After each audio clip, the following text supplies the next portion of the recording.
መረጃና ዘገባዎችን እየተከታተላችሁ አብራችሁ እንድትቆዩ ነው በአክብሮት የምጋብዛችሁ። የ24 ሰዓት ዋና ዋና መረጃዎችን በአገር ውስጥና በአፍሪካ ቀንድ ያሉ መረጃዎችን ወደ እናንተ አደርሳለሁ። እናንተም አብራችሁ እንድትቆዩ ነው በአክብሮት የምጋብዛችሁ። በሰዓት ከያዝኳቸው መረጃዎች መካከል የተለመደው የግንባር ዝርዝር መረጃዎች አሉ። ዛሬም በራያ ቆቦ ቀጠናዎች አሉ አዳዲስ ወታደራዊና እንዲሁም ደግሞ የውጊያ መረጃዎችን በዝርዝር አሰናድቻለሁ። በሰዓት ወደ እናንተ የሚደርሱ ይሆናል። እንድትከታተሉ ነው በአክብሮት የምጋብዘው። በተመሳሳይ ሰሞኑን የፖለቲካ ውጥረት ሲያስተናግድ የነበረው መቀሌ በተመለከተ እንደዚሁ አዳዲስ መረጃዎች ወጥተዋል። ጀነራል ታደሰ ወረደ ጥርስ ያወጡ ይመስላሉ። የአይነኩም የተባሉ በህወሓት ሹማምንት ላይ እንደዚሁ እርምጃ ወስደዋል። ይህንን በተመለከተ እንግዲህ በትግራይ ያለውን አጠቃላይ የፖለቲካ ውጥረት አጋግሎታል። ከዛ ባሻገር ደግሞ በሚቀጥሉት 10 ቀናት ሁሉም ነገር ይጠናቀቃል እያሉ ነው እነ ደብረጽዮን ቡድን የሚገኘው። ከዛ በፊት ወደ ትግራይ ክልል የሚያስገቡ ዋና ዋና ወሳኝ የሚባሉ መውጫና መግቢያ በሮች እንዲሁም ደግሞ ወታደራዊ ገዥ መሬቶች በቁጥጥር ስር እንዲውሉ በሚል ህወሓት በአማራ ክልል ባሉ እንደ ዋግ ኽምራ፣ ራያ አካባቢዎች አዳዲስ የሰራዊት ስምሪት እያደረገ ይገኛል። ዛሬ ሌሊቱንም ተጨማሪ ኃይል ስምሪት አድርጓል። መድፎችንም እንደዚሁ አስጠግተዋል።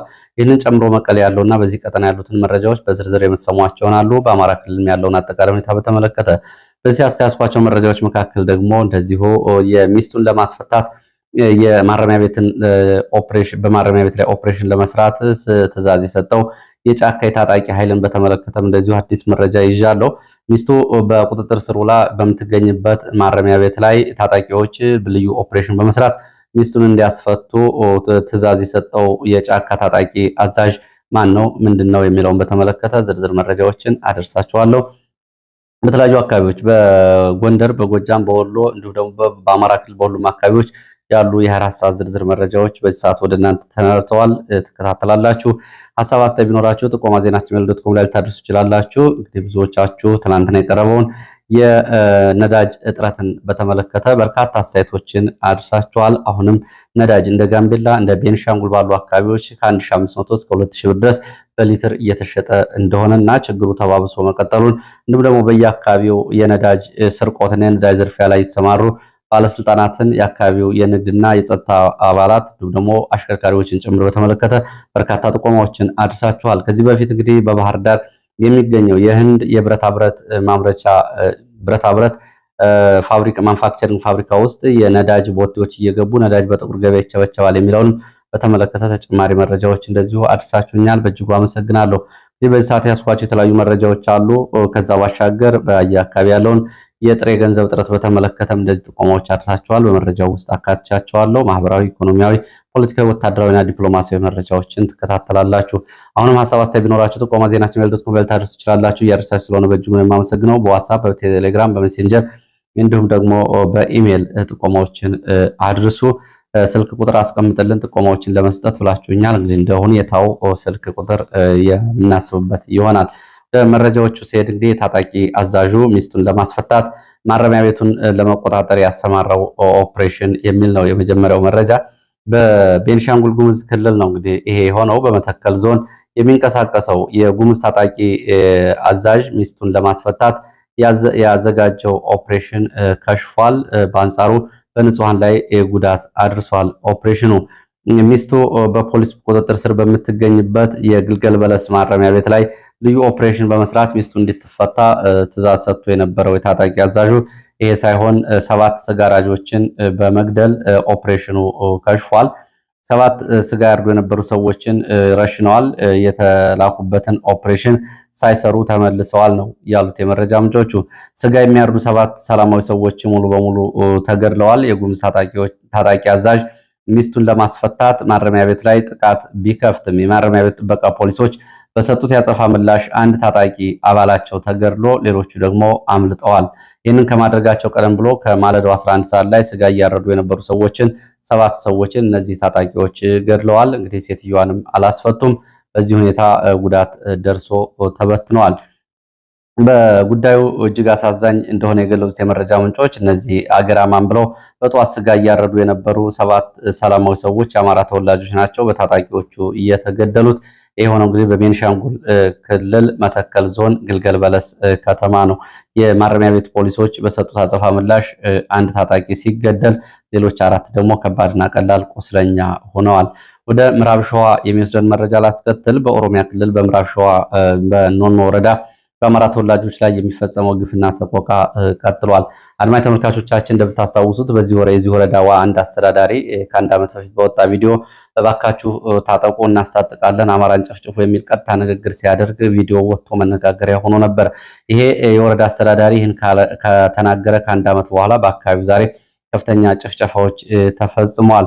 በምዕራብ ሸዋ ዞን በኖኖ ወረዳ የአማራ ተወላጆች መሬት በነሽመልስ አስተዳደር የጸጥታና የፖለቲካ ባለስልጣናት እየተነጠቀ የሸኔ ታጣቂዎች እየተሰጠ ነው። የሸኔ ታጣቂዎች ትጥቅ የምትፈቱ ከሆነ የአማራ ቤት እንሰጣችኋለን፣ የአማራ መሬት እንሰጣችኋለን፣ እሱን በሱ ትተዳድራላችሁ። ስለዚህ እየተባሉ የሸኔ ታጣቂዎች ለድርድር እየቀረቡ ያሉት በአማራ ሀብትና ንብረት ላይ ነው። ይህ ሲሆን እንግዲህ አማራው ቆሞ ያያል ወይ የሚለው ጉዳይ አብሮ እንዳለ ሆኖ ይህንን የአማሮቹን መሬት ለመንጠቅ ሙከራ ባደረጉ የሚሊሻና የፖሊስ አባላት ላይም እንደዚሁ እርምጃ ተወስዷል። እንግዲህ ያው ራስን የመከላከል ጉዳይ ነው። ይህን ተከትሎ በተቀሰቀሰ ግጭት የሰባት ሰዎች ህይወት አልፏል። ከሁለት ቀናት በፊት ትላንትም እንደዚሁ ግጭቱ ቀጥሏል። በርካታ ሰዎች ህይወታቸው አልፏል። ካምቦ ከተማ ጭምር መሬት የምትፈልጉ ወጣቶች በሚል የአማራ መሬት አፈናቅላችሁ ውሰዱ በሚል ስልጠና ሰጥተው ወደ አካባቢው ያሰማሯቸው ሚሊሻዎች እንዲሁም ደግሞ የቀድሞ የሸኔ ታጣቂዎች ይህንን ግጭት አስነስተው በንጹሃን ላይ ጉዳት ደርሷል። ግጭቱ ተባብሶ ቀጥሏል። ግጭቱ ተባብሶ እና ቀጥሎ የብዙ ሰዎች ህይወትም አልፏል። በአካባቢው ረሱ በሚል ያመጧቸው ወጣቶች ጋር ነው ይህ ግጭት እንግዲህ እንደገና ተባብሶ ትላንት የቀጠለው። በአካባቢው የሚገኘው የ89ኛ ክፍለ ጦር መከላከያ ዋና አዛዥ ኮሎኔል አማረ ጉዳዩን ለማብረድ የአካባቢ ሰዎች ቢጠይቁትም ትዕዛዝ አልተሰጠኝም በሚል የኦሮሞ የጸጥታ ሰዎች እና የተዘጋጁ የፖለቲካ ሰዎች የሚያደርጉትን ጭፍጨፋ ቆሞ እየተመለከተ ነው ብለዋል የአካባቢ ነዋሪዎች። ይህ ሆኖ እንግዲህ አማራዎቹ አጸፋ እርምጃ መውሰድ ቢጀምሩ መከላከያ ጣልቃ እንዲገባ የአካባቢው አስተዳደር ይጠይቃል። አሁን ግን አማራው ስለሆነ እየተጠቃ ያለው 89ኛ ክፍለ ጦር በአካባቢው አለ የመከላከያ ቆሞ እያየ ነው ሲሉ ነው የመረጃ ምንጮቹ የገለጹት። ኖኖ ወረዳ በተለይ መዳሎ ተብሎ በሚጠራው ቀበሌ ያለው ሁኔታ ከቁጥጥር ውጭ ሆኗል። አጠቃላይ የጉዳት መጠን በዝርዝር አልታወቀም ነው ያሉት የመረጃ ምንጮች። ከዚህ በፊት እንግዲህ የኖኖ ወረዳ አስተዳዳሪ ገዝተን እናስታጥቃቸዋለን፣ አማራን ጨፍጭፉ የሚል የቀጥታ ስብሰባ ንግግር መናገሩና የቪዲዮ ከተወጣ በኋላ መነጋገሪያ መሆኑ ይታወቃል። አሁን ይሄ አስተዳዳሪ ሳይጠየቅ ባለበት ስልጣን ቀጥሏል። አሁን ተጨማሪ የጥፋት እጆችን ከተለያዩ አካባቢዎች ማሰባሰብ በአማራዎቹ ላይ ጭፍጨፋ እያስፈጸመ እንደሆነ ነው መረጃዎች የገለጹት። ይህ ወረዳ አስተዳዳሪ እንግዲህ ከኃላፊነት ሳይነሳ አሁንም በዚሁ ስራው ቀጥሏል። አስታጥቆ ያስገባቸውን የተለያዩ ኃይሎች ከሸኔም ከሚሊሻም ከልዩ ኃይልም ባስገባቸው ታጣቂዎች ነው መዳሎ ቀበሌ ላይ ይህንን ጭፍጨፋ እያስፈጸመ የሚገኘው። በተመሳሳይ ወደ ወለጋ ስንሄድ በወለጋ ምስራቅ ወለጋ አማራ በሚኖርባቸው 5 ወረዳዎች በነገራችን ላይ በእነዚህ ወረዳዎች እስከ 95 በመቶ ድረስ አማራ የሚኖርባቸው ወረዳዎች የተውጣጡ የኦሮሞ የአካባቢው የብልጽግና ባለስልጣናት የኦሮሞ የአካባቢው የጸጥታ ሰዎች በልዩ ስብሰባ ዝግ ስብሰባ እያደረጉ መሆኑን የመረጃ ምንጮች ገልጸዋል። ስብሰባው አንድ ሳምንት ሊሞላው ጥቂት ጊዜ ነው የቀረው ያሉት የመረጃ ምንጮች ዋና አጀንዳው ደግሞ በቀጣይ እነዚህ አማራ በብዛት በሚኖርባቸው ወረዳዎች ላይ በሚፈጸም ተመሳሳይ ቀን ልዩ ዘመቻ ለመፈጸም ምክክር እየተደረገ ነው እየተባለው። ከዚህ በፊት በተከታታይ 3 ዓመት በአየር በእግረኛ የታገዘ ጭፍጨፋ ሲያደርግ የቆየው ኦህዴድ ብልጽግና በዚህ ወቅት በአካባቢው የነበሩ የአማራ ሚሊሻዎች ትጥቅ እንዲያወርዱ እንዲሁም ደግሞ በየትኛውም የጋራ ዘመቻ የአማራ ተወላጆች እንዳይካፈሉ የሚል አዲስ ትዕዛዝ አስተላልፏል። ከዛ በፊት እንግዲህ በራሳቸው በአካባቢው ራሳቸውን የሚጠብቁ ሚሊሻዎች ነበሩ። አልፎ አልፎ ከነሽመልስ የጸጥታ ኃይሎች ጋር አብረው ስምሪት የሚወስዱ ነበሩ። እነሱ አሁን አማራ በመሆናቸው ከዚህ ግዳጅና ስምሪት እንዲወጡ ተደርጓል። በዚህ እንግዲህ ስብሰባው ምስራቅ ወለጋ አንገርጉትን ከተማ እየተደረገ ሲሆን ከክልል የመጡ 5 ሰዎች የዘመቻ እቅዶችን የቀጣይ ተመሳሳይ ኦፕሬሽን ወይም ደግሞ ህግ ማስከበር በሚል ትዕዛዝ እየሰጡ እንደሆነና በዚህ ምክክር እየተደረገ እንደሆነ ለማወቅ ተችሏል። በአማራ ክልል በሚገኙ ከተሞች ደግሞ ከፍተኛ የሆነ የገንዘብ እጥረት ተከስቷል የሚል መረጃ ወጥቷል። ይህ እንግዲህ ከግንባር መረጃዎች ሌላው ኢኮኖሚያዊ መረጃ ነው። ያው ተያያዥ ነው። በነገራችን ላይ ባለው ጦርነት ምክንያት ከፍተኛ የሆነ የጥሬ ገንዘብ እጥረት ተከስቷል። በአማራ ክልል ከዚህ በፊት በወረዳና በገጠር ከተሞች የነበረው የጥሬ ገንዘብ እጥረት አሁን በትልልቅ የክልሉ ከተሞች ጭምር ከፍተኛ የሆነ የጥሬ ገንዘብ እጥረት ተከስቷል። በዚህ የጥሬ ገንዘብ ባንኮች ጭምር የባንክ ሰራተኞች ጭምር ከፍተኛ ጫና ውስጥ ገብተዋል። ማንኛውም ደንበኛ ባንክ ሄዶ የጠየቀውን ገንዘብ ማግኘት አይችልም። የባንክ ሰራተኞቹ ጥሬ ገንዘብ ከነጋዴ ሰብስቡ በሚል በየመንገዱ እንዲወጡ ቢደረግም ጥሬ ገንዘብ ሊገኝ አልቻለም። በዚህም ከፍተኛ ጫና ውስጥ ገብተዋል። ሁኔታው በዚህ ከቀጠለ በሚቀጥሉት ጊዜያት ሁኔታው ወደ ከፋ ደረጃ ሊሸጋገር ይችላል ብለዋል። ትላንትና 50 ሺህ ብር የጠየቁ አንድ ደንበኛ ወልዲያ 2 ሺህ ብር እንኳ አላገኙም፣ ባንክ ውስጥ ካሽ ወይም ደግሞ ጥሬ ገንዘብ የለም በሚል ይህ ሁኔታ እንግዲህ በየአካባቢዎቹ እንዳለ ነው መረጃዎች የሚገልጹት። ሌላው በዚህ በአሳለፍነው ሚያዝያ ወር እንግዲህ የያዝነው ሚያዝያ ወር ላይ ከሞጣ ቀጠና ወደ ደቡብ ጎንደር ጋይንት ቀጠና ተቀይሮ የመጣው ኮሎኔል አለምነህ ታደሰ በዚህ ቀጠና በሰጠው ትዕዛዝ ላይ ጋይንት በአንድ ሳምንት ብቻ 22 ሰዎች መገደላቸውን፣ ንጹሃን ሰዎች መጨፍጨፋቸውን የመረጃ ምንጮች ገልጸዋል። ሚያዝያ 9 2018 ዓ.ም ሳሊ ከተማ ከካህናት ዲያቆናትን ጨምሮ አንድ ሐኪምና ሌሎች ሲቪሊያን 7 ሰዎች በአጠቃላይ መገደላቸውን ቢቢሲ በሰፊው ዘገባ ይዞ ወጥቷል። እነዚህን ጨምሮ ደግሞ በሌላ ጊዜ ሚያዝያ 13 2018 ሳሊ ጎብጎብ እና በአካባቢው ከተሞች ከ13 ሰዎች ታፍነው ተወስደው ደብዛቸው ጠፍቷል።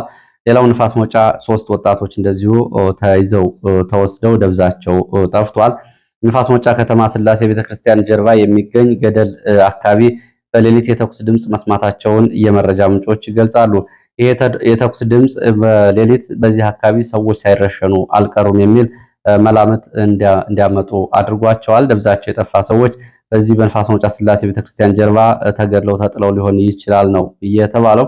ይሄ በዚህ ሁኔታ እንግዲህ ሳይረሸኑ እንዳልቀሩ የሚገልጹት የመረጃ ምንጮች በ1970ዎቹ በቀይ ሽብር በርካታ ወጣቶች በዚህ እየተረሸኑ አስከሬናቸው ወደ ገደል ይወረወር ነበረ። አስክሬን ለማግኘት እንኳ በቀላሉ የማይቻልበት እጅግ አስቸጋሪ የሆነ አደገኛ ገደላማ ቦታ ነው ይሄ ድርጊት እየተፈጸመ ያለበት ብለዋል።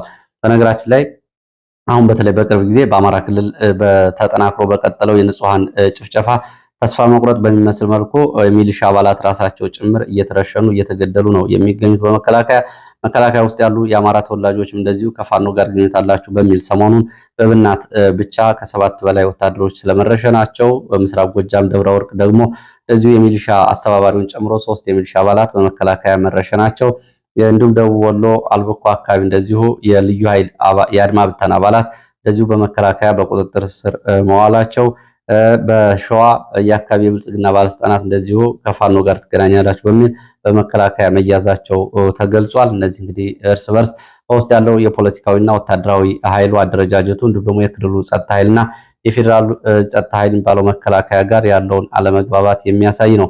ከዛ ባለፈ ሚሊሻ እርስ በርሱ መከላከያና አድማ ብተናና ሚሊሻ ነው በየአካባቢው የሚያደርጓቸው ውጊያዎችም ተኩሶችም ከዘመቻ ጋር በተያያዘ የተለመዱ ክስተቶች ናቸው። ከዚህ ጋር በተያያዘ ብዙዎቹ እንደውም ይህን በመቃወም ብዙዎቹ ወደ ፋኖ እየተቀላቀሉ በየቀኑ ከሚወጡ ሪፖርቶች ላይ ለመገንዘብ እንደቻላችሁትና እንደሰማችሁት መረጃውን ብዙዎቹ በዚህ ምክንያት ነው ወደ ፋኖ እየተቀላቀሉ ያሉት። ወደ ራያ ቆቦ ስንሄድ በራያ ቆቦ ዛሬም የከባድ መሳሪያ እና የመድፍ ድብደባ ቀጥሏል። ዛሬ ከማለዳ ጀምሮ ከሆርማት ወታደራዊ ማዘዣ ወደ ጮቢበር አቅጣጫ ተከታታይ የመድፍ ድብደባ ተደርጓል የተባለው በራያ ቆቦ ወረዳ ለደጋማውና ቆላማው የራያ ቆቦ አካባቢዎች ዋና ማዘዣ ሆኖ እያገለገለ የሚገኘው ሆርማት ተብሎ የሚጠራው ቦታ ነው። ባለፈውም በነበረው ውጊያ በርካታ ቁስለኞችና አስከሬኖች ወደዚህ ቦታ ነው የገቡት። አሁን ሆርማት ተብሎ ከሚጠራው ማዘዣ ጣቢያ ዛሬ ማለዳ ጀምሮ እዚህ ወደ ጮቢበር ተብሎ ወደሚጠራው አካባቢ ከባድ መሳሪያ ድብደባ፣ የመድፍ ድብደባ እየተደረገ እንደው የመረጃ ምንጮች ገልጸዋል። ትናንትና ሚያዝያ 16 ከጮቢበር ወደ ቀዩ ጋሪያ ወደ አዲስ ቀኝና ወደ ተለያዩ አካባቢዎች የከባድ መሳሪያ ድብደባ እንደዚሁ ሲደረግ ነበረ። በዚህም ንጹሃን ንብረትና ሕይወት ላይ ጉዳት ደርሷል። ቀዩ ጋሪያ አካባቢ እንደዚሁ አመሻሹን በከባድ ዝናብ ጭምር እግረኛና መካናይዝድ ብረት ለበስ ወደ አካባቢው መንቀሳቀሱን የመረጃ ምንጮች አስታውሰዋል።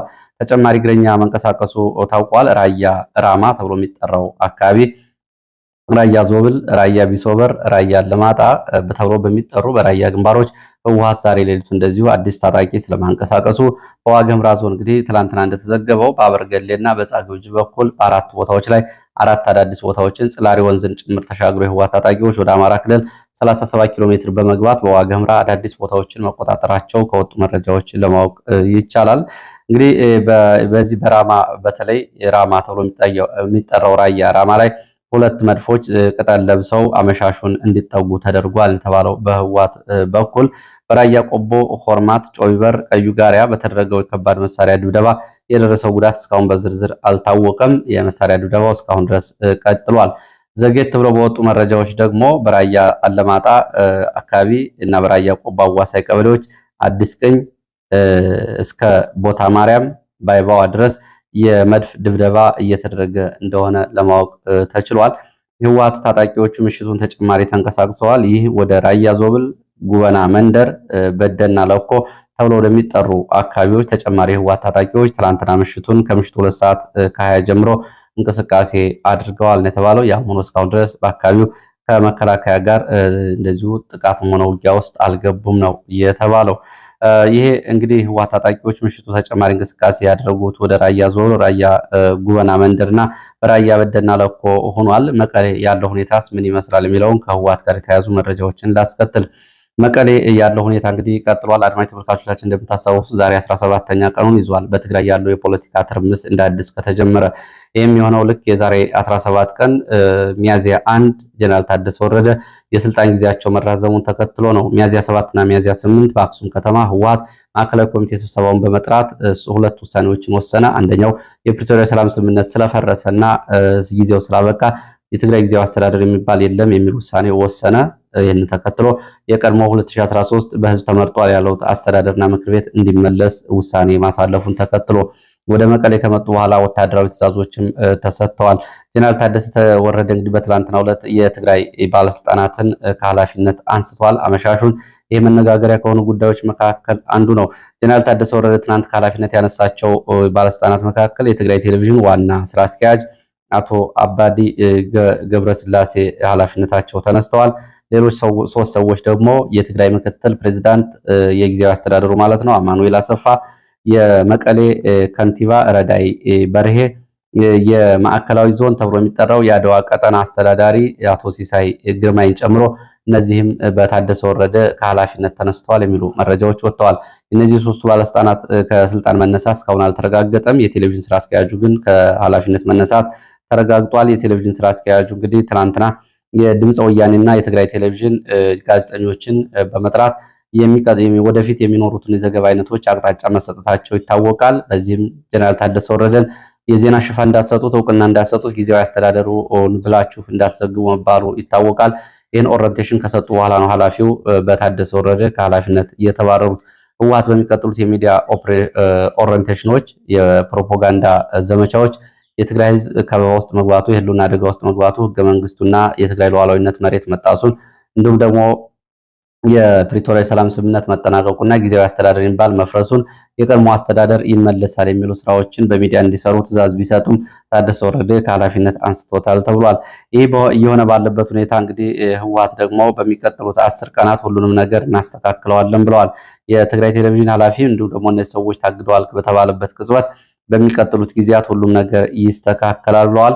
ይሄ ከመሆኑ በፊት ግን ወደ አማራና አፋር ክልል የሚያስወጡ መንገዶች፣ ገዥ ቦታዎች፣ መግቢያና መውጫ መንገዶች እንዲዘጉ በህወሓት በኩል ትዕዛዝ ተሰጥቷል። ለዚህም ነው ከወትሮ የተለየ ኃይል እየተጠጋ እንዲሁም ደግሞ የቡድን መሳሪያዎችና ከባድ መሳሪያዎች ወደ አማራ ክልል ወዳሉ የተለያዩ አካባቢዎች እየተጠጉ ያሉት። እንግዲህ መቀሌ ያለውን ሁኔታ በ10 ቀን ከማስተካከላችን በፊት በመውጫ መግቢያ በሮችን በዋገምራም በራያም በአፋር በኩልም ቀድመን መዝጋት አለብን በሚል ህወሓት ይህን እያደረገ ነው። መቀሌ ያለውን ጉዳይ ግን እንደዚሁ በ10 ቀናት አጠናቅቀዋለሁ ብሏል።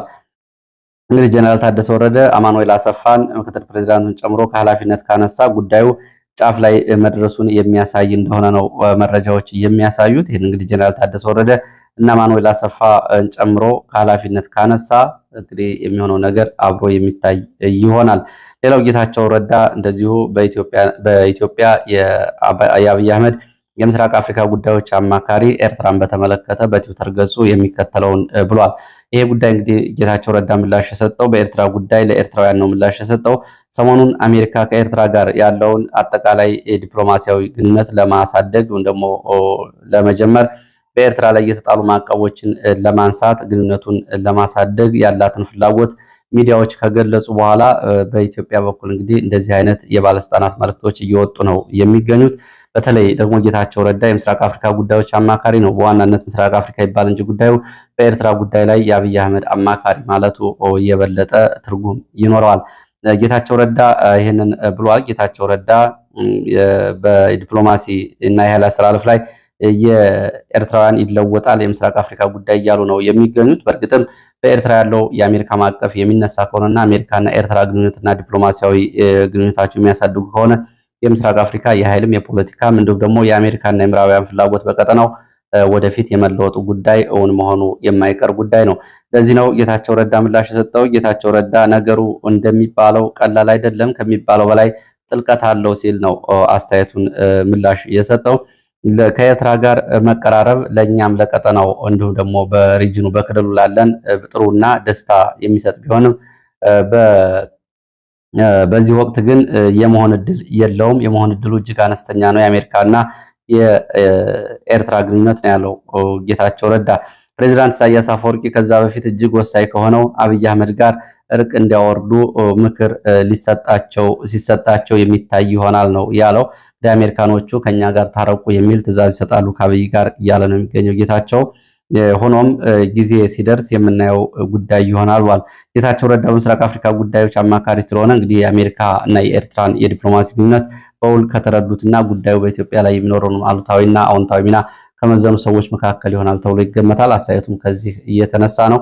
እንግዲህ በምስራቅ አፍሪካ ቀጠናዎች ያለው ሁኔታ ኢትዮጵያና የሶማሌላንድ፣ የኢትዮጵያና የደቡብ ሱዳን፣ የኢትዮጵያና የሱዳን እንዲሁም ደግሞ የኢትዮጵያና የኤርትራ ጉዳይ በዚህ ቀጠና ከፍተኛ ውጥረት ውስጥ ነው ያለው የግብፅ እጅን ጨምሮ። በትላንትናው ዕለት የደቡብ ሱዳኑ ፕሬዝዳንት ሳልቫኪር ወደ አዲስ አበባ ሄደው ከአብይ አህመድ ጋር ተገናኝተዋል።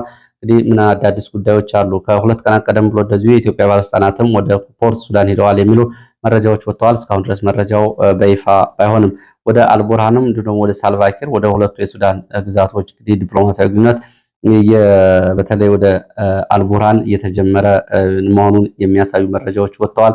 ምላሹ ግን ምን እንደሆነ አልታወቀም። ካሁን በፊት ጌታቸው ረዳና ሬድዋን ሁሴንን አብይ አህመድ ልዩ መልእክት አስይዞ ቢልክም አልቡርሃን ውድቅ ማድረጋቸው ጥቅምት ላይ የወጡ መረጃዎች ያስታውሳሉ። ለዚህ ሰዓት የነበሩኝ አጫጭር መረጃዎች እነዚህ